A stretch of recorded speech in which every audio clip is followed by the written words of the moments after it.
اگر ہمارا پڑوسی کہیں سفر میں جا رہا، ہمارا پڑوسی چاہے انہیں مکے کو جائے، مدینے کو جائے، عمرے کو جائے، حج کو جائے، یا کئی سال تاجر کمانے کے لیے جائے، ان کا کوئی چیز ہمارے پاس امانت دے کر جائے، میں سمجھتا ہوں کہ 10,000 روپے دے کر جائے، اب اسے آنے کے لیے قریب 1 سال ہو، 2 سال ہو، تو ہمارے دل میں چھوٹا سا دل کا کھٹکتا ہے، ہماری ضرورت بھی سخت ہے، وہ آدمی چلا گیا ہے اور اس نے ہمیں کہہ کر بھی گیا ہے کوئی آ کر پوچھے تو ہرگز نہ دینا،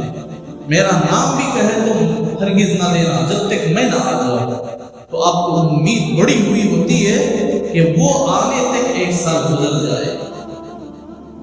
اب میری ضرورت اس پیسے میں مکمل کر لوں،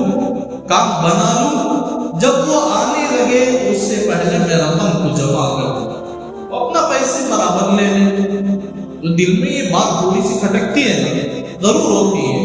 ہم امانت کے بڑے خیانت دار ہوتے ہیں، ہم بڑے باغی ہوتے ہیں، بڑے غدار ہوتے ہیں امانت۔ اللہ کے نبی صلی اللہ علیہ وسلم نے فرمایا کہ جو امانت میں خیانت کرتا ہے نا، وہ میری امت کا حقدار نہیں،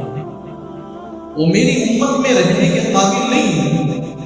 وہ میری امت کا حصے دار میں سے نہیں۔ حضور اکرم صلی اللہ علیہ وسلم نے بڑی بڑی باتیں بتائی، اور اللہ کے نبی صلی اللہ علیہ وسلم اہل عرب میں اتنے مقبول تھے،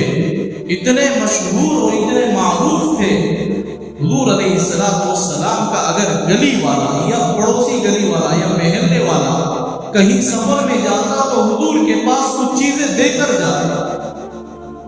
اور آپ جس چیز کو لے کر جہاں رکھتے چاہے دھول بھر جائے، جب تک وہ نہ آئے اٹھاتے نہیں، ایسے امانت دار تھے۔ اس زمانے میں صحابہ کو رسول اللہ نے اتنا مضبوط بنایا تھا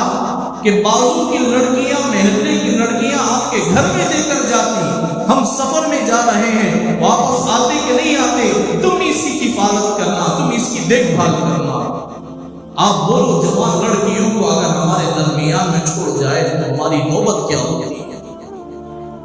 رقم کی حالت یہ ہو جاتی ہے، لڑکیوں کی حالت بدل جاتی ہے۔